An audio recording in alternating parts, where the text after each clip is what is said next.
We are one of Australia's largest home builders, winning over 100 industry awards. With our upfront pricing and fixed price contracts, we are the best price guarantee. We provide our customers with high quality steel frame homes, solar hot waters, and the best premium Italian home appliances with over 17-month maintenance period. Our floor plans can be redesigned to suit your needs. We provide over 1500 customizable floor plans available online with pricing.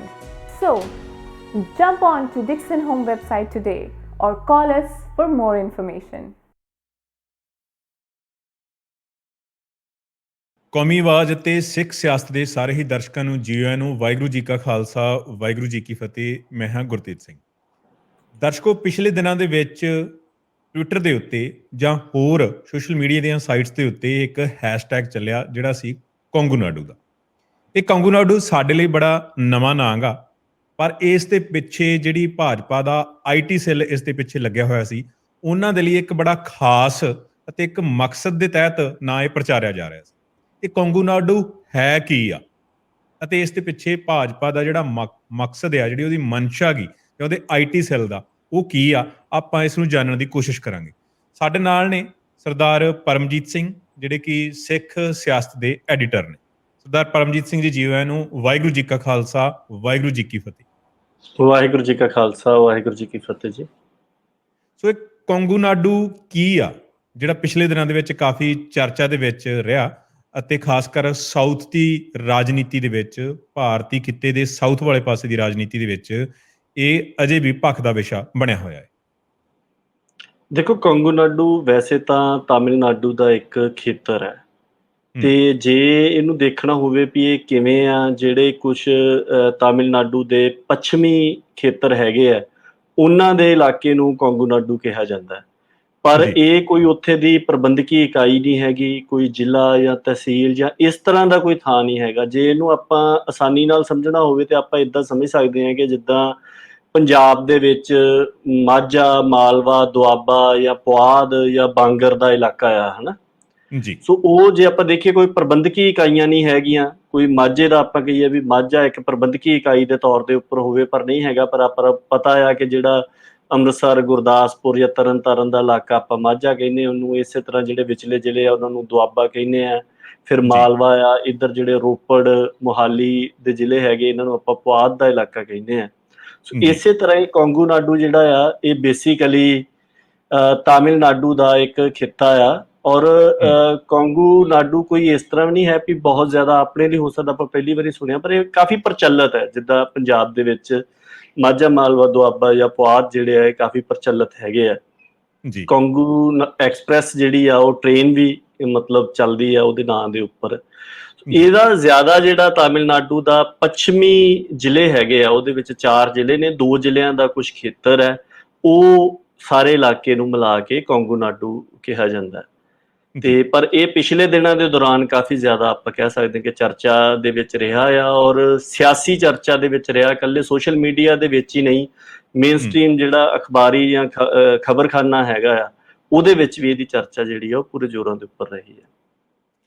ਸੋ ਇਹ ਤਾਂ ਹੋ ਗਈ ਮੁੱਢਲੀ ਜੀ ਜਾਣ ਪਛਾਣ ਕੋਂਗੂਨਾਡੂ ਦੀ।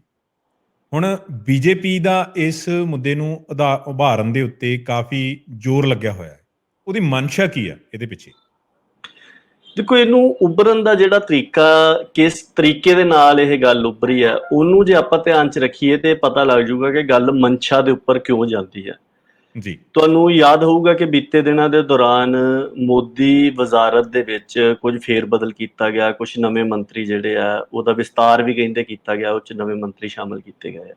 ਸੋ ਜਦੋਂ ਇਹਨਾਂ ਨਵੇਂ ਮੰਤਰੀਆਂ ਦੀ ਜਾਣ ਪਛਾਣ ਕਰਾਈ ਜਾ ਰਹੀ ਸੀਗੀ ਤੇ ਉਦੋਂ ਦੱਸਿਆ ਜਾਂਦਾ ਸੀ ਹਰ ਇੱਕ ਉਸ MP ਨੂੰ ਜਿਹਨੂੰ ਮੰਤਰੀ ਬਣਾਇਆ ਗਿਆ ਉਹਦਾ ਨਾਂ ਲਿਆ ਜਾਂਦਾ ਸੀਗਾ, ਤੇ ਨਾਲੇ ਦੱਸਿਆ ਜਾਂਦਾ ਸੀਗਾ ਵੀ ਉਹ ਕਿਹੜੇ ਹਲਕੇ ਤੋਂ ਹੈ ਜਾਂ ਕਿਹੜੇ ਇਲਾਕੇ ਤੋਂ ਹੈ ਜਾਂ ਕਿਹੜੇ ਜ਼ਿਲ੍ਹੇ ਤੋਂ ਹੈ। ਸੋ ਜਿੱਦਾਂ ਮੰਨ ਲਓ ਵੀ ਕਿਸੇ ਨੂੰ ਅੰਮ੍ਰਿਤਸਰ ਸਾਹਿਬ ਤੋਂ ਸ਼ਾਮਿਲ ਕੀਤਾ ਹੋਵੇ ਤੇ ਇਹੀ ਕਿਹਾ ਜਾਊਗਾ ਕਿ ਇਹ ਫਲਾਣੇ ਹੈਗੇ ਨੇ ਔਰ ਇਹ ਅੰਮ੍ਰਿਤਸਰ ਤੋਂ ਨੇ। ਪਰ ਜਦੋਂ ਔਰ ਤਾਰੁਫ ਕਰਵਾਇਆ ਵੀ ਇੱਦਾਂ ਹੀ ਜਾ ਰਿਹਾ ਸੀਗਾ ਬਾਕੀ ਸਾਰਿਆਂ ਦਾ ਜਿਨ੍ਹਾਂ ਨੂੰ ਸ਼ਾਮਿਲ ਕੀਤਾ ਗਿਆ ਸੀ। ਪਰ ਜਦੋਂ ਤਾਮਿਲਨਾਡੂ ਤੋਂ ਜਿਹੜੇ MP ਨੂੰ ਸ਼ਾਮਿਲ ਕੀਤਾ ਗਿਆ, ਜਦੋਂ ਉਹਦਾ ਨਾਂ ਲਿਆ ਗਿਆ ਤੇ ਕਿਹਾ ਗਿਆ ਕਿ ਇਹ ਕੋਂਗੂਨਾਡੂ ਤੋਂ ਨੇ, ਜੀ ਬਜਾਏ ਉਹਨਾਂ ਦੇ ਜ਼ਿਲ੍ਹੇ ਦਾ ਜਾਂ ਹਲਕੇ ਦਾ ਨਾਂ ਲੈਣ ਦੇ ਉੱਪਰ ਉਸ ਇੱਕ, ਜਿੱਦਾਂ ਮੰਨ ਲਓ ਕਿ ਆਪਾਂ ਪੰਜਾਬ ਵਾਲੀ ਉਦਾਹਰਨ ਹੀ ਉਹ ਅੰਮ੍ਰਿਤਸਰ ਵਾਲੀ ਦੁਬਾਰਾ ਲੈਂਦੇ ਆ, ਤਾਂ ਨੋਰਮਲੀ ਇਹ ਗੱਲ ਨਹੀਂ ਕਹੀ ਜਾਊਗੀ ਕਿ ਇਹ ਮਾਝੇ ਤੋਂ ਨੇ। ਹੂੰ ਜ਼ਿਆਦਾਤਰ ਮਤਲਬ ਆਪਾਂ ਉਸ ਤਰੀਕੇ ਦੇ ਨਾਲ ਸੰਬੋਧਨ ਕਰਦੇ ਹਾਂ। ਸੋ ਜਦੋਂ ਜੀ ਉਹ ਕਿਹਾ ਗਿਆ ਕਿ ਕੋਂਗੂ ਨਾਡੂ ਨੂੰ ਕਰਕੇ ਤਾਰੂਫ ਉਹਦਾ ਕਰਵਾਇਆ ਗਿਆ, ਉੱਥੋਂ ਫਿਰ ਇਸ ਗੱਲ ਦੀ ਚਰਚਾ ਆਈ ਕਿ ਕੀ ਭਾਰਤੀ ਜਨਤਾ ਪਾਰਟੀ ਜਿਹੜੀ ਹੈ ਇਹ ਕੋਂਗੂ ਨਾਡੂ ਦੇ ਇਲਾਕੇ ਨੂੰ ਵੱਖ ਕਰਨ ਦੀ ਸਾਜ਼ਿਸ਼ ਤਾਂ ਨਹੀਂ ਬਣਾ ਰਹੀ। ਤਾਂ ਉਦੋਂ ਜਿਹੜੇ ਮਤਲਬ ਆਈਟੀ ਸੈੱਲ ਦੀ ਤੁਸੀਂ ਗੱਲ ਕੀਤੀ ਹੈ, ਜਾਂ ਉਹ ਸੋਸ਼ਲ ਮੀਡੀਆ ਦੇ ਖਾਤੇ ਜਿਹੜੇ ਭਾਜਪਾ ਦੀ ਹਰ ਇੱਕ ਮੁਹਿੰਮ ਦੇ ਵਿੱਚ ਅੱਗੇ ਹੋ ਕੇ ਚੱਲਦੇ ਆ, ਉਹਨਾਂ ਦੇ ਵੱਲੋਂ ਮਤਲਬ ਇਹ ਪ੍ਰੋਪੇਗੈਂਡਾ ਕਰਨਾ ਸ਼ੁਰੂ ਕੀਤਾ ਗਿਆ ਕਿ ਕੋਂਗੂ ਨਾਡੂ ਜਿਹੜਾ ਹੈ ਇਹਨੂੰ ਤਾਮਿਲਨਾਡੂ ਤੋਂ ਵੱਖ ਕਰਕੇ ਇੱਕ ਯੂਨੀਅਨ ਟੈਰੀਟਰੀ ਬਣਾ ਦੇਣਾ ਚਾਹੀਦਾ ਹੈ। ਜੀ ਤੇ ਹਾਲਾਂਕਿ ਇਹ ਮਤਲਬ ਜਿੱਦਾਂ ਪ੍ਰੋਪੇਗੈਂਡੇ ਦੀਆਂ ਸ਼ੇਡਸ ਹੁੰਦੀਆਂ ਨੇ, ਆਪਾਂ ਵਾਈਟ ਪ੍ਰੋਪੇਗੈਂਡਾ ਕਹਿ ਦਿੰਦੇ ਆ ਕਿ ਜਿਹੜੇ ਕੋਈ ਵੀ ਜ਼ਿੰਮੇਵਾਰ ਲੋਕ ਆਪ ਕੋਈ ਪ੍ਰੋਪੇਗੈਂਡਾ ਕਰਦੇ ਨੇ। ਫਿਰ ਗ੍ਰੇ ਹੁੰਦਾ ਆ ਕਿ ਜਿਹੜੇ ਇਨਡਾਇਰੈਕਟਲੀ ਬੰਦੇ ਉਹਨਾਂ ਦੇ ਨਾਲ ਜੁੜੇ ਹੁੰਦੇ ਆ ਉਹ ਕਰਦੇ ਆ, ਉਹ ਆਪ ਚੁੱਪ ਕੀਤੇ ਰਹਿੰਦੇ ਆ। ਫਿਰ ਇੱਕ ਡਾਰਕ ਪ੍ਰੋਪੇਗੈਂਡਾ ਹੁੰਦਾ ਕਿ ਤੁਸੀਂ ਅਫਵਾਹ ਹੀ ਛੱਡ ਦਿੱਤੀ ਤੇ ਉਹ ਮਤਲਬ ਚੱਲੀ ਜਾਂਦੀ ਆ, ਉਹਦਾ ਕੋਈ ਉਸ ਹਿਸਾਬ ਨਾਲ ਕੋਈ ਜ਼ਿੰਮੇਵਾਰ ਵਿਅਕਤੀ ਸਾਹਮਣੇ ਆ ਕੇ ਨਹੀਂ ਕਹਿੰਦਾ, ਜਾਂ ਉਸ ਤਰ੍ਹਾਂ ਦੇ ਅਦਾਰੇ ਸਾਹਮਣੇ ਆ ਕੇ ਨਹੀਂ ਕਹਿੰਦੇ, ਪਰ ਉਹ ਗੱਲ ਜਿਹੜੀ ਆ ਉਹ ਪ੍ਰਚਲਿਤ ਹੋ ਜਾਂਦੀ ਆ। ਸੋ ਇਸ ਮਾਮਲੇ ਦੇ ਵਿੱਚ ਗ੍ਰੇ ਪ੍ਰੋਪੇਗੈਂਡਾ ਜਿਹੜਾ ਆ ਉਹ ਚੱਲਦਾ ਰਿਹਾ ਕਿ ਜਿਹੜੇ ਲੋਕ ਸਿੱਧੇ ਤੌਰ ਤੇ ਪਤਾ ਹੀ ਹੁੰਦਾ ਕਿ ਬੀਜੇਪੀ ਦੀ ਬੋਲੀ ਬੋਲਣ ਵਾਲੇ ਹੈਗੇ ਆ, ਉਹ ਇਸ ਗੱਲ ਦੀ ਹਮਾਇਤ ਕਰਦੇ ਰਹੇ। ਪਰ ਭਾਰਤੀ ਜਨਤਾ ਪਾਰਟੀ ਦੇ ਵੱਲੋਂ ਸਿੱਧੇ ਤੌਰ ਦੇ ਉੱਪਰ ਇਹਦੇ ਉੱਪਰ ਕਿਸੇ ਵੀ ਤਰ੍ਹਾਂ ਦਾ ਜਿਹੜਾ ਪੱਖ ਸੀਗਾ ਉਹ ਨਹੀਂ ਲਿਆ ਗਿਆ, ਨਾ ਉਹ ਇਹਦੇ ਤੋਂ ਮੁਨਕਰ ਹੋਏ। ਜਿੰਨਾ ਸਾਰਾ ਉਹਨਾਂ ਦਾ ਰਿਹਾ ਉਹ ਕਾਫੀ ਰੌਚਕ ਤੇ ਬੜਾ ਦੇਖਣ ਵਾਲਾ ਰਿਹਾ ਕਿ ਕਿਸ ਤਰ੍ਹਾਂ ਉਹਨਾਂ ਨੇ ਰਿਐਕਟ ਇਸ ਮਾਮਲੇ ਦੇ ਵਿੱਚ ਕੀਤਾ।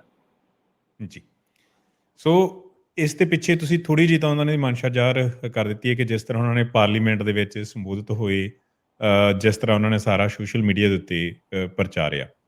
ਸੋ ਕੀ ਹੁਣ ਬੀਜੇਪੀ ਉਸ ਨੂੰ ਤਾਮਿਲਨਾਡੂ ਨੂੰ ਭੰਨਣ ਦੀ ਕੋਸ਼ਿਸ਼ ਦੇ ਵਿੱਚ ਆ, ਜਾਂ ਆਪਣੇ ਜਿਸ ਤਰ੍ਹਾਂ ਤੁਸੀਂ ਤਿੰਨੇ ਉਹਨਾਂ ਦੇ ਦੱਸਿਆ ਕਿ ਪ੍ਰਾਪੇਗੰਡੇ ਕੀਤੇ ਜਾਂਦੇ ਆ, ਉਸ ਪ੍ਰਾਪੇਗੰਡੇ ਦੇ ਤਹਿਤ ਅਜੇ ਢੋਣ ਦੀ ਕੋਸ਼ਿਸ਼ ਦੇ ਵਿੱਚ ਹੀ ਆ? ਕੀ ਲੱਗ ਰਿਹਾ ਹੈਗਾ ਇੱਥੇ? ਦੇਖੋ, ਮੈਂ ਇੱਕ ਗੱਲ ਗੁਰਤੇਜ ਸਿੰਘ ਤੁਹਾਡੇ ਧਿਆਨ ਦੇ ਵਿੱਚ ਲਿਆਉਣੀ ਚਾਹੁੰਦਾ ਕਿ ਇਹ ਪਹਿਲਾ ਮਸਲਾ ਨਹੀਂ ਹੈਗਾ ਜਿਹਦੇ ਹਵਾਲੇ ਦੇ ਨਾਲ ਇਹ ਗੱਲ ਚੱਲੀ ਹੋਵੇ ਕਿ ਕਿਸੇ ਵੀ ਸੂਬੇ ਦੇ ਵਿੱਚੋਂ ਕੁਛ ਇਲਾਕਾ ਜਿਹੜਾ ਆ ਉਹਨੂੰ ਵੱਖ ਕਰਕੇ ਵੱਖਰਾ ਸੂਬਾ ਬਣਾ ਦੇਣਾ ਆ, ਜਾਂ ਮਤਲਬ ਇਸ ਤਰ੍ਹਾਂ ਦੀ ਗੱਲ ਹੋਵੇ ਕਿ ਉਹਨੂੰ ਯੂਨੀਅਨ ਟੈਰੀਟਰੀ ਬਣਾ ਦੇਣੀ ਹੈ। ਜੇ ਤੁਹਾਨੂੰ ਯਾਦ ਹੋਵੇ ਤਾਂ ਪੰਜਾਬ ਦੇ ਮਾਮਲੇ ਦੇ ਵਿੱਚ ਵੀ ਇਹ ਗੱਲ ਪਿਛਲੇ ਸਮੇਂ ਦੇ ਦੌਰਾਨ ਸੋਸ਼ਲ ਮੀਡੀਆ ਦੇ ਉੱਪਰ ਚੱਲਦੀ ਰਹੀ ਆ, ਔਰ ਮੈਂ ਉਹਨੂੰ ਗੈਰ ਤਸਦੀਕਸ਼ੁਦਾ ਚਰਚਾ ਹੀ ਸਾਰੀ ਮੰਨਦਾ ਹਾਂ, ਕਿਉਂਕਿ ਕਿਸੇ ਵੀ ਇੰਡੀਆ ਦੇ ਖਬਰਖਾਨੇ ਦੇ ਵੱਲੋਂ ਉਹਦਾ ਉਸ ਤਰੀਕੇ ਦੇ ਨਾਲ ਜ਼ਿਕਰ ਨਹੀਂ ਕੀਤਾ ਗਿਆ। ਪਰ ਬਿਜਲ ਸੱਥ ਖਾਸ ਕਰਕੇ ਸਿੱਖਾਂ ਦੇ ਨਾਲ ਸੰਬੰਧਿਤ, ਪੰਜਾਬ ਦੇ ਨਾਲ ਸੰਬੰਧਿਤ ਦੇ ਉੱਪਰ ਉਸ ਗੱਲ ਦੀ ਭਰਵੀਂ ਚਰਚਾ ਰਹੀ ਕਿ ਪੰਜਾਬ ਦਾ ਜਿਹੜੇ ਉੱਤਰ ਪੱਛਮੀ ਇਲਾਕੇ ਹੈਗੇ ਆ ਕਿ ਉਹਨਾਂ ਨੂੰ ਜੰਮੂ ਦੇ ਨਾਲ ਜੋੜ ਕੇ ਇੱਕ ਵੱਖਰੀ ਯੂਨੀਅਨ ਟੈਰੀਟਰੀ ਬਣਾਉਣ ਦੀ ਸਾਜ਼ਿਸ਼ ਜਿਹੜੀ ਆ ਉਹ ਰਚੀ ਜਾ ਰਹੀ ਹੈ। ਇਸੇ ਤਰ੍ਹਾਂ ਜੇਕਰ ਤੁਹਾਨੂੰ ਯਾਦ ਹੋਵੇ ਕਿ ਜਿਹੜੀਆਂ ਹਾਲੀਆ ਵਿਧਾਨ ਸਭਾ ਚੋਣਾਂ ਹੋਈਆਂ ਨੇ, ਜਿਨ੍ਹਾਂ ਦੇ ਵਿੱਚੋਂ ਤਾਮਿਲਨਾਡੂ, ਕੇਰਲ ਤੇ ਪੱਛਮੀ ਬੰਗਾਲ ਦੇ ਵਿੱਚ ਭਾਰਤੀ ਜਨਤਾ ਪਾਰਟੀ ਦੀ ਹਾਰ ਹੋਈ ਹੈ। ਸੋ ਪੱਛਮੀ ਬੰਗਾਲ ਦੇ ਵੀ ਜਦੋਂ ਚੋਣ ਨਤੀਜੇ ਆਏ ਹੈ ਤਾਂ ਉਦੋਂ ਉੱਥੇ ਜਿਹੜੀ ਪੱਛਮੀ ਬੰਗਾਲ ਦੇ ਵਿੱਚ ਭਾਰਤੀ ਜਨਤਾ ਪਾਰਟੀ ਦੇ ਇੱਕ ਐਮਪੀ ਨੇ ਬਿਆਨ ਦਿੱਤਾ, ਉਹਨੇ ਕਿਹਾ ਕਿ ਜਿਹੜਾ ਜੰਗਲ ਮਹਿਲ ਦਾ ਇਲਾਕਾ ਆ ਪੱਛਮੀ ਬੰਗਾਲ ਦਾ, ਵੀ ਉਹਨੂੰ ਇੱਕ ਵੱਖਰੀ ਸਟੇਟ ਬਣਾ ਦੇਣੀ ਚਾਹੀਦੀ ਆ। ਹਾਲਾਂਕਿ ਜੰਗਲ ਮਹਿਲ ਨੂੰ ਵੱਖ ਕਰਕੇ ਸਟੇਟ ਬਣਾਉਣ ਦੀ ਕੋਈ ਗੱਲ ਨਹੀਂ ਚੱਲ ਰਹੀ। ਪੰਜਾਬ ਦੇ ਵਿੱਚੋਂ ਇਦਾਂ ਦੀ ਕੋਈ ਮੰਗ ਨਹੀਂ ਹੈਗੀ ਕਿ ਜਿਹੜੇ ਉੱਤਰ ਪੱਛਮੀ ਇਲਾਕੇ ਆ ਉਹਨਾਂ ਦਾ ਕੋਈ ਵੱਖਰਾ ਕੁਝ ਉਹਨਾਂ ਦੀ ਪ੍ਰਬੰਧਕੀ ਇਕਾਈ ਜਿਹੜੀ ਆ ਉਹ ਬਣਾਈ ਜਾਵੇ। ਇਸੇ ਤਰ੍ਹਾਂ ਹੀ ਤਾਮਿਲਨਾਡੂ ਦੇ ਮਸਲੇ ਦੇ ਵਿੱਚ ਵੀ ਇਹ ਹੈ ਕਿ ਤਾਮਿਲਨਾਡੂ ਦੇ ਵਿੱਚ ਕਦੀ ਵੀ ਇਹ ਮੰਗ ਨਹੀਂ ਰਹੀ, ਅੱਜ ਤੱਕ ਵੀ ਨਹੀਂ ਹੈਗੀ। ਤਾਮਿਲਨਾਡੂ ਦੇ ਜਿਹੜੇ ਸਾਡੇ ਕੋਈ ਸੰਪਰਕ ਨੇ, ਸਾਡੀ ਉਹਨਾਂ ਦੇ ਨਾਲ ਗੱਲ ਵੀ ਹੋਈ, ਉਹਨਾਂ ਨੇ ਵੀ ਇਹੀ ਗੱਲ ਕਹੀ। ਉਹ ਕਹਿੰਦੇ ਵੀ ਬਿਲਕੁਲ ਇਸ ਤਰ੍ਹਾਂ ਦੀ ਕੋਈ ਗੱਲ ਹੀ ਨਹੀਂ ਹੈ ਲੋਕਾਂ ਦੇ ਵਿੱਚ ਕਿ ਇਹਨੂੰ ਵੱਖ ਕੀਤਾ ਜਾਵੇ। ਜੰਗਲ ਮਹਿਲ ਦਾ ਵੀ ਜਿਹੜਾ ਪੱਛਮੀ ਬੰਗਾਲ ਦਾ ਏਰੀਆ ਹੈਗਾ ਉਹ ਵੀ ਇਸੇ ਤਰ੍ਹਾਂ ਹੀ ਕੋਈ ਪ੍ਰਬੰਧਕੀ ਇਕਾਈ ਨਹੀਂ ਹੈਗੀ। 4 ਜ਼ਿਲ੍ਹੇ ਜਿਹੜੇ ਪੱਛਮੀ ਬੰਗਾਲ ਦੇ ਪੱਛਮ ਦੇ ਵਿੱਚ ਪੈਂਦੇ ਆ, ਜਿਨ੍ਹਾਂ ਦੇ ਵਿੱਚ ਪੁਰਲੀਆ, ਬੰਕੁਰਾ ਤੇ ਪੱਛਮੀ ਮੇਦਨਾਪੁਰਿਆ ਤੇ ਆਪਣਾ ਝਾਰਗ੍ਰਾਮ ਹੈ, ਇਹ ਐਸਟੀ ਵਸੋਂ ਵਾਲੇ ਇਲਾਕੇ ਆ। ਤੇ ਇਹਨਾਂ ਨੂੰ ਮਤਲਬ ਕੁਛ ਐਤਕੀ ਬੀਜੇਪੀ ਦੇ ਪੈਰ ਉੱਥੇ ਲੱਗੇ ਆ ਤੇ ਇਹਨਾਂ ਨੂੰ ਵੱਖ ਕਰਕੇ ਵੱਖਰੀ ਸਟੇਟ ਬਣਾਉਣ ਦੀ ਗੱਲ ਜਿਹੜੀ ਚੱਲੀ। ਸੋ ਇਸੇ ਤਰ੍ਹਾਂ ਹੀ ਤਾਮਿਲਨਾਡੂ ਦੇ ਵਿੱਚ ਵੀ ਬਿਨਾਂ ਕਿਸੇ ਚਰਚਾ ਤੋਂ ਕਰਨ ਦੇ ਵਾਸਤੇ ਫਿਰ ਇਹੀ ਹੁੰਦਾ ਵੀ ਉਹ ਕਰ ਕਿਉਂ ਰਹੇ ਆ। ਇੱਕ ਤਾਂ ਇਸ ਸੰਬੰਧ ਦੇ ਵਿੱਚ ਜਿਹੜੀ ਹੁਣ ਬੀਜੇਪੀ ਦੇ ਨਾਲ ਭਾਈਵਾਲ ਪਾਰਟੀ ਹੈ AIADMK, ਉਹਨਾਂ ਦੇ ਇੱਕ ਆਗੂ ਦਾ ਬਿਆਨ ਹੈ ਉਹ ਕਾਫੀ ਮਹੱਤਵਪੂਰਨ ਹੈ। ਉਹ ਕਹਿ ਰਹੇ ਕਿ ਸਾਡਾ ਇਹ ਮੰਨਣਾ ਹੈ ਕਿ ਕੋਈ ਇਹ ਫੌਰੀ ਤੌਰ ਦੇ ਉੱਪਰ ਕਿਸੇ ਤਰ੍ਹਾਂ ਦਾ ਕੋਈ ਪਲਾਨ ਨਹੀਂ ਹੈਗਾ ਲੱਗਦਾ। ਹੂੰ, ਇਸ ਤਰ੍ਹਾਂ ਲੱਗਦਾ ਹੈ ਜੀ, ਵੀ ਫੌਰੀ ਤੌਰ ਦੇ ਉੱਪਰ ਵੱਖ ਕਰਨ ਦਾ ਨਹੀਂ ਹੈਗਾ। ਬੇਸਿਕਲੀ ਭਾਰਤੀ ਜਨਤਾ ਪਾਰਟੀ ਕੋਂਗੂ ਨਾਡੂ ਦੇ ਮਸਲੇ ਦਾ ਬੀਜ ਬੀਜਣਾ ਚਾਹੁੰਦੀ ਹੈ। ਇਹ ਜੀ, ਉਸ ਮਤਲਬ ਸਾਬਕਾ ਮੰਤਰੀ ਦੇ ਅਲਫਾਜ਼ ਨੇ AIADMK ਦੇ। ਉਹ ਕਹਿੰਦਾ ਕਿ ਇਸ ਤੋਂ ਬਾਅਦ ਦੇ ਵਿੱਚ ਜਦੋਂ ਵੀ ਕਿਤੇ ਕੋਂਗੂ ਨਾਡੂ ਦਾ ਮਸਲਾ ਉੱਠੂਗਾ ਤੇ ਲੋਕਾਂ ਦੇ ਵਾਸਤੇ ਇਹ ਨਵੀਂ ਗੱਲ ਨਹੀਂ ਹੋਊਗੀ। ਜੀ, ਸੋ ਉਹ ਮਤਲਬ ਇੱਕ ਤਰ੍ਹਾਂ ਦੇ ਨਾਲ ਉਸ ਗੱਲ ਨੂੰ ਚਰਚਾ ਵਿੱਚ ਲਿਆਉਣ ਦੇ ਵਾਸਤੇ ਜਾਂ ਇਸ ਤਰੀਕੇ ਦੇ ਨਾਲ ਕਰ ਰਹੀ ਹੈ। ਦੂਜਾ ਜਿਹੜਾ ਭਾਰਤੀ ਜਨਤਾ ਪਾਰਟੀ ਦੇ ਆਗੂਆਂ ਨੇ ਇਸ ਮਾਮਲੇ ਦੇ ਵਿੱਚ ਪ੍ਰਤੀਕਰਮ ਦਿੱਤਾ, ਜਿਹੜਾ ਮੈਂ ਪਹਿਲਾਂ ਕਿਹਾ ਵੀ ਕਾਫੀ ਰੌਚਕ ਹੈ, ਉਹਨੂੰ ਦੇਖੀਏ ਤੇ ਉਹਦੇ ਵਿੱਚੋਂ ਵੀ ਆਪਾਂ ਨੂੰ ਕੁਛ ਗੱਲ ਜਿਹੜੀ ਹੈ ਉਹ ਸਮਝ ਆਉਂਦੀ ਹੈ। ਉਹ ਇੱਕ ਪਾਸੇ ਤਾਂ ਇਹ ਗੱਲ ਕਹਿੰਦੇ ਆ ਕਿ ਬੀਜੇਪੀ ਦਾ ਤਾਂ ਕਿਸੇ ਵੀ ਬੰਦੇ ਨੇ ਨਹੀਂ ਕਿਹਾ ਕਿ ਅਸੀਂ ਵੱਖ ਕਰਨਾ ਆ, ਇਸ ਗੱਲ ਤੋਂ ਉਹ ਕਹਿ ਦਿੰਦੇ ਆ। ਇਸ ਗੱਲ ਤੋਂ ਮੁੱਕ ਇਹ ਵੀ ਨਹੀਂ ਕਹਿੰਦੇ ਕਿ ਸਾਡਾ ਕੋਈ ਇਸ ਤਰ੍ਹਾਂ ਦਾ ਪਲਾਨ ਨਹੀਂ ਹੈਗਾ। ਨਾਲ ਇਹ ਵੀ ਕਹਿ ਦਿੰਦੇ ਆ ਵੀ ਇਹ ਕਿਹੜੀ ਨਵੀਂ ਗੱਲ ਆ, ਇਸ ਤੋਂ ਪਹਿਲਾਂ ਵੀ ਆਂਧਰਾ ਪ੍ਰਦੇਸ਼ ਜਾਂ ਤੇਲੰਗਾਨਾ ਜਿਹੜੇ ਆ ਉਹ ਵੀ ਤਾਂ ਵੱਖ ਹੋਏ ਹੀ ਨੇ ਨਾ। ਜੀ, ਸੋ ਇਹ ਗੱਲਾਂ ਕਹਿ ਕੇ ਨਾ ਉਹ ਇਸ ਗੱਲ ਤੋਂ ਮੁੱਕਰ ਰਹੇ ਨੇ, ਹੂੰ, ਸਮਾਂ ਨਾਲ ਇਸ ਤਰ੍ਹਾਂ ਦੀਆਂ ਵੀ ਗੱਲਾਂ ਕਰ ਦਿੰਦੇ ਆ ਵੀ ਹੋਰਨਾਂ ਥਾਵਾਂ ਦੇ ਉੱਪਰ ਵੀ ਇਸ ਤਰ੍ਹਾਂ ਹੋਇਆ ਆ। ਖਾਸ ਕਰਕੇ ਤੇਲੰਗਾਨਾ ਦੀ ਗੱਲ ਜਿਹੜੀ ਆ ਉਹ ਕਰ ਦਿੱਤੀ ਜਾਂਦੀ ਹੈ ਵੀ ਜਿਹਦੇ ਤੋਂ ਇਹ ਲੱਗੇ ਕਿ ਇਹਨਾਂ ਦਾ ਕੋਈ ਪਲਾਨ ਜਿਹੜਾ ਆ ਉਹ ਹੈਗਾ ਆ। ਸੋ ਸਭ ਤੋਂ ਪਹਿਲੀ ਗੱਲ ਤਾਂ ਇਹ ਹੈ ਕਿ ਭਾਰਤੀ ਜਨਤਾ ਇੱਕ ਨਾਰਮਲ ਬਣਾਉਣ ਦੀ ਕੋਸ਼ਿਸ਼ ਕਰ ਰਹੇ ਨੇ ਕਿ ਹਾਂ ਇਹ ਆਮ ਹੋ ਜੇ, ਲੋਕਾਂ ਆਮ ਨੂੰ ਹੋ ਜਾਏ। ਐਕਸੈਪਟ ਕਰਨ ਦੇ ਵਿੱਚ ਦੂਜਾ ਸਮੱਸਿਆ ਇਹ ਨਾ ਹੈ ਆਵੇ। ਕਿ ਉਹ ਮੁਨਕਰ ਵੀ ਨਹੀਂ ਹੋ ਰਹੇ ਇਸ ਗੱਲ ਤੋਂ ਵੀ ਉਹਦੇ 'ਚ ਇਹ ਲੱਗੇ ਕਿ ਸ਼ਾਇਦ ਇਸ ਤਰ੍ਹਾਂ ਹੈਗਾ। ਤੀਜੀ ਗੱਲ ਜਿਹੜੀ ਆ ਉਹ ਇਹ ਵੀ ਧਿਆਨ ਦੇ ਵਿੱਚ ਰੱਖਣੀ ਚਾਹੀਦੀ ਹੈ ਕਿ ਜਿਸ ਤਰ੍ਹਾਂ ਜੰਮੂ ਕਸ਼ਮੀਰ ਦੇ ਮਸਲੇ ਦੇ ਵਿੱਚ ਹੋਇਆ ਕਿ ਉਹ ਇੱਕ ਮੁਕੰਮਲ ਸਟੇਟ ਸੀਗੀ ਜਿਹਨੂੰ ਕਿਹਾ ਜਾਂਦਾ ਸੀਗਾ ਕਿ ਉਹਨੂੰ ਆਟੋਨਮਸ ਜਾਂ ਸੈਮੀ ਆਟੋਨਮਸ ਵੀ ਖੁਦ ਮੁਖਤਿਆਰ ਜਾਂ ਅਰਧ ਖੁਦ ਮੁਖਤਿਆਰ ਉਹਦਾ ਇੱਕ ਖਾਸ ਸਿਆਸੀ ਰੁਤਬਾ ਸੀਗਾ। ਜੀ, 2 ਘੰਟੇ ਯੂਨੀਅਨ ਦੀ ਪਾਰਲੀਮੈਂਟ ਦੇ ਵਿੱਚ ਕਾਰਵਾਈ ਚੱਲਦੀ ਹੈ, ਉਸ ਤੋਂ ਬਾਅਦ ਉਸ ਸਟੇਟ ਦਾ ਨਾਮੋ ਨਿਸ਼ਾਨ ਮਿਟ ਜਾਂਦਾ। ਉਹਦੀ ਥਾਂ ਦੇ ਉੱਪਰ ਯੂਨੀਅਨ ਦੇ ਕੰਟਰੋਲ ਵਾਲੀਆਂ, ਸਿੱਧੇ ਕੰਟਰੋਲ ਵਾਲੀਆਂ 2 ਯੂਨੀਅਨ ਟੈਰੀਟਰੀਜ਼ ਜਿਹੜੀਆਂ ਨੇ ਉਹ ਹੋਂਦ ਦੇ ਵਿੱਚ ਆ ਜਾਂਦੀਆਂ ਆ। ਜੀ, ਸੋ ਜਦੋਂ ਇਹਨੇ ਨੰਗੇ ਚਿੱਟੇ ਰੂਪ ਦੇ ਵਿੱਚ ਹਾਲੀ 2 ਸਾਲ ਵੀ ਆਪਾਂ ਕਹੀਏ ਵੀ 5 ਅਗਸਤ ਅਜੇ ਆਉਣ ਵਾਲੀ ਆ, ਹਨਾ। ਸੋ 2 ਸਾਲ ਵੀ ਨਹੀਂ ਹੋਏ, ਉਹਦੇ ਵਿੱਚੋਂ ਫਿਰ ਜਿੰਨੇ ਵੀ ਸਿਆਸੀ ਤੌਰ ਦੇ ਉੱਪਰ ਚੇਤਨ ਲੋਕ ਹੈਗੇ ਆ ਵੀ ਉਹਨਾਂ ਨੂੰ ਇਹ ਹੈਗਾ ਕਿ ਇਸ ਤਰੀਕੇ ਦੇ ਨਾਲ ਕੀਤਾ ਜਾ ਸਕਦਾ ਆ। ਜੇ ਮਨੋਰਥ ਹੋਵੇ 5 ਕੁ ਨੁਕਤੇ ਹੈਗੇ ਆ ਜਿਨ੍ਹਾਂ ਵੱਲ ਧਿਆਨ ਦੇਣਾ ਬਣਦਾ ਆ। ਸਭ ਤੋਂ ਪਹਿਲਾਂ ਤਾਂ ਇਹ ਹੈ ਕਿ ਜਿਹੜੇ ਇਹ ਪੱਛਮੀ ਜ਼ਿਲ੍ਹੇ ਹੈਗੇ ਨੇ ਤਾਮਿਲਨਾਡੂ ਦੇ, ਇਹਨਾਂ ਦੇ ਵਿੱਚ ਹੀ ਭਾਜਪਾ ਦਾ ਥੋੜਾ ਬਹੁਤਾ ਆਧਾਰ ਜਿਹੜਾ ਆ ਉਹ ਬਣਿਆ ਆ। ਕਿਉਂਕਿ ਆਪਾਂ ਜਾਣਦੇ ਹਾਂ ਕਿ ਜਿਹੜੇ ਨਾਨ ਹਿੰਦੀ ਹਾਰਟਲੈਂਡ ਦੇ ਇਲਾਕੇ ਹੈਗੇ ਆ, ਖਾਸ ਕਰਕੇ ਦੱਖਣੀ ਖੇਤਰ ਦੇ, ਉੱਥੇ ਭਾਰਤੀ ਜਨਤਾ ਪਾਰਟੀ ਦੇ ਪੈਰ ਜਿਹੜੇ ਆ ਉਹ ਅਜੇ ਤੱਕ ਨਹੀਂ ਲੱਗੇ। ਸੋ ਜੀ, ਇਸ ਇਲਾਕੇ ਦੇ ਵਿੱਚ ਹੀ ਇਹਨਾਂ ਦਾ ਥੋੜਾ ਜਿਹਾ ਆਧਾਰ ਲੱਗਾ। ਇੱਕ ਤਾਂ ਇਹ ਹੈਗਾ ਕਿ ਭਾਰਤੀ ਜਨਤਾ ਪਾਰਟੀ ਆਪਣੇ ਮੁਕਾਮੀ ਆਧਾਰ ਨੂੰ ਕੰਸੋਲੀਡੇਟ ਕਰਨ ਦੇ ਵਾਸਤੇ ਅਜਿਹਾ ਕਰ ਰਹੀ ਹੋ ਸਕਦੀ ਹੈ ਜਾਂ ਲੱਗ ਰਿਹਾ ਕਿ ਉਹਦੇ ਵਾਸਤੇ ਇਹ ਇਸ ਤਰ੍ਹਾਂ ਕਰ ਰਹੇ ਆ। ਦੂਜਾ ਇਹ ਹੈ ਕਿ ਜਿਹੜਾ ਸਿਆਸੀ ਚਰਚਾ ਦਾ ਏਜੰਡਾ ਆ ਉਹ ਆਪ ਸੈੱਟ ਕਰਨਾ ਚਾਹੁੰਦੇ ਆ। ਕਿਉਂਕਿ ਤੁਸੀਂ ਕਿਸੇ ਗੱਲ ਦੇ ਹੱਕ ਦੇ ਵਿੱਚ ਬੋਲੋ, ਕਿਸੇ ਗੱਲ ਦੇ ਵਿਰੋਧ ਦੇ ਵਿੱਚ ਬੋਲੋ, ਬੁਨਿਆਦੀ ਨੁਕਤਾ ਇਹ ਹੁੰਦਾ ਹੈ ਕਿ ਤੁਸੀਂ ਉਸੇ ਗੱਲ ਨੂੰ ਹੀ ਚਰਚਾ ਦੇ ਵਿੱਚ ਲਿਆ ਰਹੇ ਹੁੰਦੇ ਆ ਜਾਂ ਡਿਸਕਸ ਕਰ ਰਹੇ ਹੁੰਦੇ ਆ।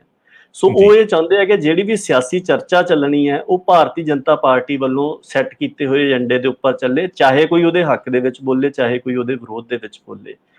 ਤੀਸਰੀ ਗੱਲ ਜਿਹੜੀ ਆ ਕਿ ਤਾਮਿਲਨਾਡੂ ਦੇ ਵਿੱਚ ਖੇਤਰੀ ਮੁਫਾਦ ਖੜੇ ਕਰਨ ਦੀ ਕੋਸ਼ਿਸ਼ ਜਿਹੜੀ ਆ ਉਹ ਕੀਤੀ ਜਾ ਰਹੀ ਹੈ। ਕਿਉਂਕਿ ਜੇ ਉਹਨੂੰ ਵੱਖ ਕਰਨ ਦੀ ਗੱਲ ਚੱਲੂਗੀ ਤਾਂ ਜ਼ਾਹਰ ਜੀ ਗੱਲ ਹੈ ਕਿ ਉਹ ਸੂਬੇ ਦੀ ਸਿਆਸਤ ਆ ਜਿਹੜੀ ਉਹਦੇ ਵਿੱਚ ਖੇਤਰੀ ਮੁਫਾਦ ਖੜੇ ਹੋਣਗੇ, ਜਿਹਦੇ ਆਧਾਰ ਦੇ ਉੱਪਰ ਉੱਥੋਂ ਦੀ ਜਿਹੜੀ ਖੇਤਰੀ ਤਾਕਤ ਆ ਉਹਦੇ ਵਿੱਚ ਅੰਦਰੂਨੀ ਧੜੇਬੰਦੀਆਂ ਖੜੀਆਂ ਹੋਣਗੀਆਂ। ਜੀ, ਸੋ ਇਸ ਤਰ੍ਹਾਂ ਦੀਆਂ ਜਿਹੜੀਆਂ ਧੜੇਬੰਦੀਆਂ ਆ ਉਹ ਜ਼ਾਹਰ ਜੀ ਗੱਲ ਹੈ ਕਿ ਭਾਜਪਾ ਵਰਗੀ ਪਾਰਟੀ ਦੇ ਹੱਕ ਦੇ ਵਿੱਚ ਜਾਂਦੀਆਂ ਨੇ। ਚੌਥੀ ਗੱਲ ਇਹ ਹੈ ਕਿ ਇਹ ਜਿਹੜੀਆਂ ਅੰਦਰੂਨੀ ਧੜੇਬੰਦੀਆਂ ਨੇ ਇਹ ਫੈਡਰਲਿਜ਼ਮ ਦੀ ਗੱਲ ਕਰਨ ਵਾਲੀਆਂ ਜਿਹੜੀਆਂ ਧਿਰਾਂ ਆ, ਆਪਾਂ ਨੂੰ ਪਤਾ ਹੈ ਕਿ ਜਿਹੜੇ ਇਹ ਦੱਖਣੀ ਸੂਬੇ ਹੈਗੇ ਆ ਇਹਨਾਂ ਦੀ ਸਿਆਸਤ ਦੇ ਵਿੱਚ ਫੈਡਰਲਿਜ਼ਮ ਦੀ ਗੱਲ ਜਿਹੜੀ ਆ ਉਹ ਆਮ ਹੈਗੀ ਆ, ਵੱਧ ਪ੍ਰਚਲਿਤ ਹੈਗੀ ਆ। ਸੋ ਉਹਦੇ ਭਾਜਪਾ ਜਿਹਦਾ ਕਿ ਬਿਲਕੁਲ ਕੇਂਦਰੀਕਰਨ ਦਾ ਏਜੰਡਾ ਆ, ਜੇ ਖੇਤਰੀ ਧੜੇਬੰਦੀਆਂ ਮੁਕਾਮੀ ਤੌਰ ਦੇ ਉੱਪਰ ਅੰਦਰੂਨੀ ਸਿਆਸਤ ਦੇ ਵਿੱਚ ਖੜੀਆਂ ਹੁੰਦੀਆਂ ਨੇ ਤਾਂ ਉਹ ਜ਼ਾਹਰ ਜੀ ਗੱਲ ਹੈ ਕਿ ਫੈਡਰਲਿਜ਼ਮ ਵਾਲੀਆਂ ਫੋਰਸਾਂ ਨੂੰ ਢਾਹ ਲਾਉਣਗੀਆਂ ਤੇ ਭਾਰਤੀ ਜਨਤਾ ਪਾਰਟੀ ਜਿਹੜੀ ਕਿ ਇੱਕ ਕੇਂਦਰੀਕਰਨ ਦੀ ਸਿਆਸਤ ਦੇ ਉੱਪਰ ਚੱਲਦੀ ਹੈ ਉਹਦੇ ਹੱਕ ਦੇ ਵਿੱਚ ਇਹ ਗੱਲ ਜਾਂਦੀ ਹੈ। ਤੇ ਪੰਜਵੀਂ ਗੱਲ ਜਿਹੜੀ ਆ ਉਹ ਗੁਰਤੇਜ ਸਿੰਘ ਜੀ ਮਹੱਤਵਪੂਰਨ ਇਹ ਹੈਗੀ ਹੈ ਕਿ ਜਿਸ ਤਰ੍ਹਾਂ ਮੈਂ ਪਹਿਲਾਂ ਵੀ ਜ਼ਿਕਰ ਕੀਤਾ ਕਿ ਜਦੋਂ ਵਿਧਾਨ ਸਭਾਵਾਂ ਦੇ ਨਤੀਜੇ ਆਏ ਨੇ ਇਸ ਦੌਰਾਨ, ਉਸ ਸਮੇਂ ਦੇ ਦੌਰਾਨ ਭਾਰਤੀ ਜਨਤਾ ਪਾਰਟੀ ਨੂੰ ਨਾ ਪੱਛਮੀ ਬੰਗਾਲ ਦੇ ਵਿੱਚ ਸਫਲਤਾ ਮਿਲੀ ਹੈ, ਨਾ ਕੇਰਲ ਦੇ ਵਿੱਚ ਮਿਲੀ ਹੈ, ਨਾ ਤਾਮਿਲਨਾਡੂ ਦੇ ਵਿੱਚ ਮਿਲੀ ਹੈ। ਔਰ ਜੀ ਇਹਨਾਂ ਤਿੰਨਾਂ ਹੀ ਸੂਬਿਆਂ ਦੇ ਵਿੱਚ ਜਿਹੜੀਆਂ ਪਾਰਟੀਆਂ ਸੱਤਾ ਦੇ ਵਿੱਚ ਆਈਆਂ ਨੇ ਉਹ ਫੈਡਰਲਿਜ਼ਮ ਦੀਆਂ ਹਾਮੀ ਨੇ। ਉਹਨਾਂ ਦੇ ਵਿੱਚੋਂ ਪੱਛਮੀ ਬੰਗਾਲ ਤੇ ਮਮਤਾ ਬੈਨਰਜੀ ਦੀ ਗੱਲ ਕੀਤੀ ਜਾਵੇ ਤਾਂ ਉਹ ਵੱਧ ਰੂਪ ਦੇ ਵਿੱਚ ਹੈ। ਤੇ ਹੁਣ ਕਿਉਂਕਿ ਅੱਗੇ ਲੋਕ ਸਭਾ ਇਲੈਕਸ਼ਨਾਂ ਆਉਣ ਵਾਲੀਆਂ ਨੇ ਤੇ ਫੈਡਰਲ ਫਰੰਟ ਦੀ ਜਿਹੜੀ ਗੱਲ ਆ ਉਹ ਚੱਲਣੀ ਸ਼ੁਰੂ ਹੋ ਗਈ ਆ। ਇਹਨਾਂ ਚੋਣਾਂ ਦੇ ਨਤੀਜਿਆਂ ਨੇ ਉਸ ਗੱਲ ਨੂੰ ਥੋੜਾ ਹੋਰ ਮਜ਼ਬੂਤੀ ਦਿੱਤੀ ਹੈ। ਹਾਲਾਂਕਿ ਹਾਲੀ ਆਪਾਂ ਕਹਿ ਦਈਏ ਵੀ ਉਹਦੀ ਕੋਈ ਰੂਪਰੇਖਾ ਬਣਦੀ ਨਜ਼ਰ ਆ ਰਹੀ ਹੈ, ਇਸ ਤਰ੍ਹਾਂ ਦੇ ਹਾਲਾਤ ਤਾਂ ਨਹੀਂ ਹੈਗੇ, ਜੀ ਪਰ ਉਹ ਇੱਕ ਫੈਡਰਲ ਫਰੰਟ ਦੀ ਗੱਲ ਚੱਲਣੀ ਆਪਣੇ ਆਪ ਦੇ ਵਿੱਚ ਇਕੱਲੀ ਵੋਟ ਸਿਆਸਤ ਦਾ ਹੀ ਮਸਲਾ ਨਹੀਂ, ਇਸ ਖਿੱਤੇ ਦੀ ਸਿਆਸਤ ਦੀ ਫਿਤਰਤ ਦੇ ਵਾਸਤੇ ਵੀ ਇੱਕ ਵੱਖਰਾ ਨੁਕਤਾ ਜਿਹੜਾ ਹੈਗਾ ਆ, ਜਿੱਥੇ ਇੱਕ ਕੇਂਦਰੀਕਰਨ ਦਾ ਨੁਕਤਾ ਆ, ਦੂਜਾ ਜਿਹੜਾ ਆ ਉਹ ਫੈਡਰਲਿਜ਼ਮ ਦਾ ਨੁਕਤਾ ਆ। ਸੋ ਇਸ ਤਰ੍ਹਾਂ ਦੇ ਮੁਫਾਦ ਖੜੇ ਕਰਕੇ ਇਹ ਵੀ ਕੋਸ਼ਿਸ਼ ਕੀਤੀ ਜਾ ਰਹੀ ਕਿ ਜਿਹੜਾ ਕੋਈ ਵੀ ਫੈਡਰਲ ਫਰੰਟ ਉੱਭਰਨਾ ਆ ਵੀ ਉਹਨਾਂ ਤਾਕਤਾਂ ਨੂੰ ਇਸ ਗੱਲ ਦਾ ਅਹਿਸਾਸ ਕਰਾਇਆ ਜਾਵੇ ਕਿ ਜੇਕਰ ਤੁਸੀਂ ਇਸ ਸਾਰੇ ਖਿੱਤੇ ਦੀ, ਜਿਹਨੂੰ ਇੰਡੀਆ ਦਾ ਨਾਂ ਦਿੱਤਾ ਜਾਂਦਾ ਹੈ, ਕਿ ਇਹਦੀ ਸਿਆਸਤ ਦੀ ਫਿਤਰਤ ਬਦਲਣ ਦੀ ਵੱਲ ਨੂੰ ਕਦਮ ਪੱਟਣ ਦੇ ਬਾਰੇ ਵਿੱਚ ਸੋਚੋਗੇ ਤਾਂ ਤੁਹਾਡੀ ਮੁਕਾਮੀ ਸਿਆਸਤ ਦੇ ਵਿੱਚ ਦਖਲ ਕਰ ਦੇ ਕੇ ਅਸੀਂ ਮਤਲਬ ਤੁਹਾਡੇ ਉੱਥੋਂ ਪੈਰ ਉਖੇੜਨ ਦੇ ਕੰਮ ਜਿਹੜੇ ਆ ਉਹ ਕਰ ਸਕਦੇ ਆ। ਵੀ ਕਿੰਨੀ ਅਧੀਨਗੀ ਹੈ ਸੂਬਿਆਂ ਦੀ ਆਪਣੀ ਹੋਂਦ ਬਰਕਰਾਰ ਰੱਖਣ ਦੇ ਮਾਮਲੇ ਦੇ ਵਿੱਚ, ਇਹ ਵੀ ਇੱਕ ਵਿਚਾਰਨ ਵਾਲਾ ਮਸਲਾ ਹੈਗਾ ਆ। ਔਰ ਇਹ ਪੰਜਵਾਂ ਨੁਕਤਾ ਲੱਗਦਾ ਕਿ ਸੋ ਇਸ ਤਰ੍ਹਾਂ ਇੱਕ ਵੇਰਿੰਗ ਫੈਕਟਰ ਹੈਗੇ ਆ, 5 ਤਰ੍ਹਾਂ ਦੇ ਇਹ ਮੈਨੂੰ ਲੱਗਦਾ ਕਿ ਜਿਹੜੇ ਇਹਦੇ ਪਿੱਛੇ ਉਹਨਾਂ ਦੇ ਜੋ ਇਹਦੇ ਰਾਹੀਂ ਉਹ ਸਰ ਕਰਨਾ ਚਾਹੁੰਦੇ ਨੇ। ਜੀ ਹਾਂਜੀ ਪਰਮਜੀਤ ਸਿੰਘ ਜੀ, ਹੁਣ ਥੋੜ੍ਹਾ ਜਿਹਾ ਸਾਨੂੰ ਜਿਹੜਾ ਫੈਡਰਲਿਜ਼ਮ ਭਾਰਤ ਦਾ ਹੈਗਾ ਜਾਂ ਜਿਹਨੂੰ ਆਪਾਂ ਕਹਿ ਜਾਂਦੇ ਕਿ ਕਿਹਾ ਜਾਂਦਾ ਗਾ, ਉਹ ਕਿੰਨਾ ਕੁ ਇਸ ਵਕਤ ਉਹਦਾ ਤੰਦ ਤਾਣ ਬਚਿਆ ਗਿਆ, ਅਤੇ ਦੂਜੇ ਨੰਬਰ ਦੇ ਉੱਤੇ ਫੈਡਰਲਿਜ਼ਮ ਦੇ ਸੰਦਰਭ ਦੇ ਵਿੱਚ ਹੀ ਦੱਸੋ ਕਿ ਸੂਬਿਆਂ ਦੀ ਹੁਣ ਇਸ ਵਕਤ ਹੈਸੀਅਤ ਕੀ ਰਹਿ ਗਈ ਹੈ। ਦੇਖੋ, ਜਿਸ ਤਰ੍ਹਾਂ ਆਪਾਂ ਆਪਣੀ ਗੱਲਬਾਤ ਦੇ ਦੌਰਾਨ ਪਹਿਲਾਂ ਵੀ ਇਹ ਗੱਲ ਕਹੀ ਹੈ ਕਿ ਉਹ ਆਪਣੀ ਹੋਂਦ ਦੇ ਵਾਸਤੇ ਡਿਪੈਂਡੈਂਟ ਨੇ ਯੂਨੀਅਨ ਦੇ ਉੱਤੇ। ਸੋ ਉਸ ਸੰਬੰਧ ਦੇ ਵਿੱਚ ਇਹ ਵੀ ਗੱਲ ਜਿਹੜੀ ਆ ਉਹ ਦੇਖਣੀ ਚਾਹੀਦੀ ਕਿ ਇਹ ਗੱਲ ਕਹੀ ਕਿਸ ਹਿਸਾਬ ਦੇ ਨਾਲ ਜਾਂਦੀ ਹੈ, ਕਿਉਂਕਿ ਦਿੱਲੀ ਦਰਬਾਰ ਦਾ ਜਿਹੜਾ ਸੰਵਿਧਾਨ ਹੈ ਇਹ ਇਸ ਖਿੱਤੇ ਦੀ ਜਿਹੜੀ ਸਿਆਸੀ ਫਿਤਰਤ ਹੈ ਉਹਨੂੰ ਯੂਨੀਅਨ ਆਫ ਸਟੇਟਸ ਕਹਿੰਦਾ ਆ ਕਿ ਇਹ ਮਤਲਬ ਸੂਬਿਆਂ ਦਾ ਸੰਘ ਹੈ, ਵੱਖ-ਵੱਖ ਇਕਾਈਆਂ ਨੇ, ਬੁਨਿਆਦੀ ਇਕਾਈ ਜਿਹੜੀ ਆ ਉਹ ਸੂਬੇ ਆ, ਉਹਨਾਂ ਸਾਰਿਆਂ ਨੂੰ ਮਿਲਾ ਕੇ ਇਹ ਯੂਨੀਅਨ ਜਿਹੜੀ ਆ ਉਹ ਬਣੀ ਹੈ। ਪਰ ਜਿਹੜੇ ਸੰਵਿਧਾਨਕ ਕਾਨੂੰਨ ਦੇ ਵਿਸ਼ਲੇਸ਼ਕ ਆ ਉਹ ਇਹਦੇ ਵਾਸਤੇ ਜਿਹੜੀ ਟਰਮ ਵਰਤਦੇ ਉਹ ਕਹਿੰਦੇ ਆ ਕਿ ਇਨਡਿਸਟਰਕਟੀਬਲ ਯੂਨੀਅਨ ਆਫ ਡਿਸਟਰਕਟੀਬਲ ਸਟੇਟਸ, ਵੀ ਤੋੜੇ ਜਾਣ ਯੋਗ ਸੂਬਿਆਂ ਦਾ ਨਾ ਤੋੜੇ ਜਾਣ ਯੋਗ ਸੰਘ। ਹਾਂ, ਵੀ ਜਿਹੜੇ ਯੂਨਿਟਸ ਨੇ ਉਹ ਤੋੜੇ ਜਾ ਸਕਦੇ ਆ ਤੇ ਜਿਹੜਾ ਉਹਨਾਂ ਦਾ ਕਲੈਕਟਿਵ ਆ ਉਹ ਨਹੀਂ ਤੋੜਿਆ ਜਾ ਸਕਦਾ। ਇਹ ਗੱਲ ਕਿਉਂ ਕਹੀ ਜਾਂਦੀ ਹੈ? ਇਸ ਕਰਕੇ ਕਹੀ ਜਾਂਦੀ ਹੈ ਕਿ ਸੰਵਿਧਾਨ ਜਿਹੜਾ ਆ ਉਹ ਯੂਨੀਅਨ ਦੇ ਪ੍ਰਤੀ ਕਲੀਅਰਲੀ ਬਾਇਸਡ ਹੈ ਕਿ ਜਿਹੜੇ ਸੂਬੇ ਨੇ ਉਹਨਾਂ ਦੀ ਕਿਸੇ ਵੀ ਸੂਬੇ ਦਾ ਇਲਾਕਾ ਬਦਲਣਾ ਹੋਵੇ, ਵਧਾਉਣਾ ਹੋਵੇ, ਘਟਾਉਣਾ ਹੋਵੇ, ਕੋਈ ਨਵਾਂ ਸੂਬਾ ਬਣਾਉਣਾ ਹੋਵੇ, ਕਿਸੇ ਚੱਲ ਰਹੇ ਸੂਬੇ ਨੂੰ ਬਿਲਕੁਲ ਖਤਮ ਹੀ ਕਰ ਦੇਣਾ ਹੋਵੇ, ਇਹ ਸੂਬਿਆਂ ਦੇ ਇਖਤਿਆਰ ਦੇ ਵਿੱਚ ਨਹੀਂ ਹੈਗਾ, ਇਹ ਯੂਨੀਅਨ ਦੀ ਪਾਰਲੀਮੈਂਟ ਦੇ ਇਖਤਿਆਰ ਦੇ ਵਿੱਚ ਆ। ਤੇ ਜੋ ਕੁਝ ਕਸ਼ਮੀਰ ਦੇ ਨਾਲ ਵਾਪਰਿਆ ਉਹ ਹੁਣ ਇਹਦੀ ਬਿਲਕੁਲ ਨੰਗੀ ਚਿੱਟੀ ਉਦਾਹਰਣ ਹੈ। ਇਸ ਤੋਂ ਵੱਧ ਹੋਰ ਕੀ ਹੋ ਸਕਦਾ ਕਿ 2 ਘੰਟੇ ਮਤਲਬ ਪਾਰਲੀਮੈਂਟ ਦੇ ਵਿੱਚ ਕਾਰਵਾਈ ਚੱਲਦੀ ਆ ਔਰ ਸੂਬੇ ਦੀ ਜਿਹੜੀ ਹੋਂਦ ਆ ਉਹ ਖਤਮ ਕਰਕੇ 2 ਯੂਨੀਅਨ ਟੈਰੀਟਰੀਜ਼ ਜਿਹੜੀਆਂ ਉਹ ਬਣਾ ਦਿੱਤੀਆਂ ਜਾਂਦੀਆਂ। ਪਰ ਦੂਜੇ ਪਾਸੇ ਕਿਸੇ ਵੀ ਸੂਬੇ ਕੋਲ ਇਹ ਇਖਤਿਆਰ ਨਹੀਂ ਹੈਗਾ ਕਿ ਉਹ ਯੂਨੀਅਨ ਤੋਂ ਵੱਖ ਹੋ ਸਕੇ। ਸੋ ਇਸ ਕਰਕੇ ਉਹਨਾਂ ਦੀ ਜਿਹੜੀ ਹੈਸੀਅਤ ਆ ਸੂਬਿਆਂ ਦੀ, ਇਹ ਜਿਹੜਾ ਇੰਡੀਅਨ ਯੂਨੀਅਨ ਦਾ ਫੈਡਰਲਿਜ਼ਮ ਹੈ, ਇਹ ਫੈਡਰਲਿਜ਼ਮ ਦਾ ਇੱਕ ਇਦਾਂ ਦਾ ਨਮੂਨਾ ਪੇਸ਼ ਕਰਦਾ ਜਿੱਥੇ ਰਾਜ ਜਾਂ ਸੂਬੇ ਜਿਹੜੇ ਆ ਉਹ ਬੇਹੈਸੀਅਤ ਨੇ। ਬੇਹੈਸੀਅਤ ਇਸ ਕਰਕੇ ਨੇ ਕਿਉਂਕਿ ਉਹ ਆਪਣੀ ਹੋਂਦ ਦੇ ਵਾਸਤੇ ਯੂਨੀਅਨ ਦੇ ਮੁਹਤਾਜ ਨੇ। ਦੂਜੀ ਗੱਲ ਜਿਹੜੀ ਆ ਉਹ ਇਹ ਹੈ ਕਿ ਜਿੱਦਾਂ ਤੁਸੀਂ ਕਿਹਾ ਕਿ ਫੈਡਰਲਿਜ਼ਮ ਦਾ ਕਿੰਨਾ ਕੁ ਤਾਣ ਪਿੱਛੇ ਬਚ ਗਿਆ ਆ, ਮੇਰੇ ਖਿਆਲ 'ਚ ਇਸੇ ਗੱਲ ਤੋਂ ਸਪਸ਼ਟ ਆ ਜਾਂਦਾ ਕਿ ਬੁਨਿਆਦੀ ਤੌਰ ਤੇ ਇੱਕ ਫੈਡਰਲਿਜ਼ਮ ਦਾ ਪਰਦਾ ਪਾਇਆ ਹੋਇਆ ਸੀਗਾ। ਉਹਦੇ ਪਿੱਛੇ ਜਿਹੜਾ ਅਮਲ ਸੀਗਾ ਉਹ ਸਾਰਾ ਕੇਂਦਰੀਕਰਨ ਦਾ ਹੀ ਚੱਲ ਰਿਹਾ ਸੀਗਾ। ਜਿੱਦਾਂ ਆਪਾਂ ਇੱਕ ਛੋਟੀ ਜਿਹੀ ਮਿਸਾਲ ਲਈਏ ਕਿ ਐਮਰਜੈਂਸੀ ਦਾ ਵਿਰੋਧ ਜਿੰਨੀਆਂ ਵੀ ਕਾਂਗਰਸ ਤੋਂ ਇਲਾਵਾ ਵਿਰੋਧੀ ਧਿਰ ਦੀਆਂ ਪਾਰਟੀਆਂ ਸੀਗੀਆਂ ਉਹ ਸਾਰੀਆਂ ਐਮਰਜੈਂਸੀ ਦਾ ਵਿਰੋਧ ਕਰਦੀਆਂ ਨੇ। ਪਰ ਤੁਸੀਂ ਦੇਖੋ ਕਿ 42ਵੀਂ ਸੰਵਿਧਾਨਕ ਸੋਧ ਜਿਹੜੀ ਹੈ ਜਿਹਦੇ ਤਹਿਤ ਬਹੁਤ ਬੁਨਿਆਦੀ ਮਸਲੇ, ਜਿਨ੍ਹਾਂ ਚੋਂ ਸਭ ਤੋਂ ਬੁਨਿਆਦੀ ਸਿੱਖਿਆ ਦਾ ਮਸਲਾ ਸੀਗਾ, ਜਿਹੜਾ ਮੁੱਢਲੇ ਸੰਵਿਧਾਨ ਦੇ ਵਿੱਚ ਸੂਬਿਆਂ ਦੇ ਕੋਲ ਸੀਗਾ, ਉਹਨੂੰ ਕੱਢ ਕੇ ਕੇਂਦਰ ਦੇ ਕੋਲ ਲਿਜਾਇਆ ਗਿਆ 42ਵੀਂ ਸੋਧ ਦੇ ਦੌਰਾਨ। ਇਹ ਸੋਧ ਐਮਰਜੈਂਸੀ ਦੇ ਦੌਰਾਨ ਕੀਤੀ ਗਈ। ਕੋਈ ਵੀ ਜਿਹੜੀ ਇਹ ਪਾਰਟੀ ਆ ਜਿਹੜੀਆਂ ਐਮਰਜੈਂਸੀ ਦੇ ਖਿਲਾਫ ਬੋਲਦੀਆਂ ਨੇ ਜਾਂ ਹਰ ਸਾਲ ਉਹਦੀ ਬਰਸੀ ਮਨਾਉਂਦੀਆਂ ਨੇ ਜਾਂ ਸਭ ਕੁਝ ਕਰਦੀਆਂ, ਉਹ ਕਦੀ ਵੀ ਉਹਨਾਂ ਸੰਵਿਧਾਨਕ ਤਬਦੀਲੀਆਂ ਦਾ ਜ਼ਿਕਰ ਨਹੀਂ ਕਰਨਗੀਆਂ, ਜਾਂ ਉਹ ਇਹ ਕਦੀ ਨਹੀਂ ਕਹਿਣਗੀਆਂ ਕਿ ਉਹ 42ਵੀਂ ਸੋਧ ਜਿਹੜੀ ਆ ਉਹਨੂੰ ਰੱਦ ਕਰਕੇ ਉਹ ਦੁਬਾਰਾ ਸੂਬਿਆਂ ਦੇ ਇਖਤਿਆਰ ਦੇ ਵਿੱਚ ਉਹ ਜਾਣੇ ਚਾਹੀਦੇ ਆ। ਉਹਦਾ ਕਾਰਨ ਕੀ ਹੈ ਕਿ ਬੁਨਿਆਦੀ ਜਿਹੜਾ ਪਿੱਛੇ ਅਮਲ ਚੱਲ ਰਿਹਾ ਸੀਗਾ ਪਰਦੇ ਦੇ, ਉਹ ਕੇਂਦਰੀਕਰਨ ਦਾ ਹੀ ਚੱਲ ਰਿਹਾ ਸੀਗਾ। ਔਰ ਜਿੰਨੀਆਂ ਵੀ ਇਹ ਮਤਲਬ ਜਿਨ੍ਹਾਂ ਨੂੰ ਸੋ ਕਾਲਡ ਨੈਸ਼ਨਲ ਪਾਰਟੀਜ਼ ਕਿਹਾ ਜਾਂਦਾ ਆ, ਉਹ ਸਾਰੀਆਂ ਹੀ ਲਗਭਗ ਕੇਂਦਰੀ ਸੱਤਾ ਦੇ ਕੇਂਦਰੀਕਰਨ ਦੀਆਂ ਹੀ ਹਾਮੀ ਸੀਗੀਆਂ, ਇਸੇ ਕਰਕੇ ਉਹਦਾ ਵਿਰੋਧ ਨਹੀਂ ਕਰਦੀਆਂ। ਦੂਜੇ ਪਾਸੇ ਇਹ ਹੈ ਕਿ ਕੇਂਦਰੀਵਾਦ ਦੀ ਜਿਹੜੀ ਜਕੜ ਆ ਉਹਨੂੰ ਤੋੜਨ ਦੇ ਬਾਰੇ ਜਾਂ ਉਹਦੇ ਹੱਲ ਦੇ ਬਾਰੇ ਦੇ ਵਿੱਚ ਬਹੁਤ ਸਾਰੀਆਂ ਧਿਰਾਂ ਦੇ ਵੱਖੋ ਵੱਖਰੇ ਹੱਲ ਦੇ ਪ੍ਰਤੀ ਨੁਕਤੇ ਹੈਗੇ ਆ। ਕਿਸੇ ਨੂੰ ਲੱਗਦਾ ਆ ਕਿ ਇੱਥੇ ਕਨਫੈਡਰੇਸ਼ਨ ਬਣੇ ਤਾਂ ਇਹਦਾ ਹੱਲ ਹੋ ਸਕਦਾ ਆ, ਕਿਸੇ ਨੂੰ ਲੱਗਦਾ ਸੰਵਿਧਾਨਕ ਢਾਂਚਾ ਬੁਨਿਆਦੀ ਤੌਰ ਤੇ ਬਦਲਿਆ ਜਾਵੇ ਤਾਂ ਇਹਦਾ ਹੱਲ ਹੋ ਸਕਦਾ, ਕਿਸੇ ਨੂੰ ਲੱਗਦਾ ਕਿ ਫੈਡਰਲਿਜ਼ਮ ਹੀ ਇਹਦਾ ਹੱਲ ਹੈ, ਕਿਸੇ ਨੂੰ ਲੱਗਦਾ ਕਿ ਬੁਨਿਆਦੀ ਤੌਰ ਤੇ ਇਹ ਇਕਾਈ ਇੱਕ ਫੋਰਜਡ ਐਂਟੀਟੀ ਆ, ਇਹਦੇ ਤੋਂ ਵੱਖ ਹੋ ਕੇ ਜਾਂ ਵੱਖਰੇ ਵੱਖਰੇ ਮੁਲਕ ਬਣਾਉਣਾ ਹੀ ਇਹਦਾ ਹੱਲ ਹੈ। ਸੋ ਇਸ ਤਰ੍ਹਾਂ ਮਤਲਬ ਵੱਖਰੇ ਵੱਖਰੇ ਹੱਲ ਜਿਹੜੇ ਆ ਉਹ ਹੈਗੇ ਆ।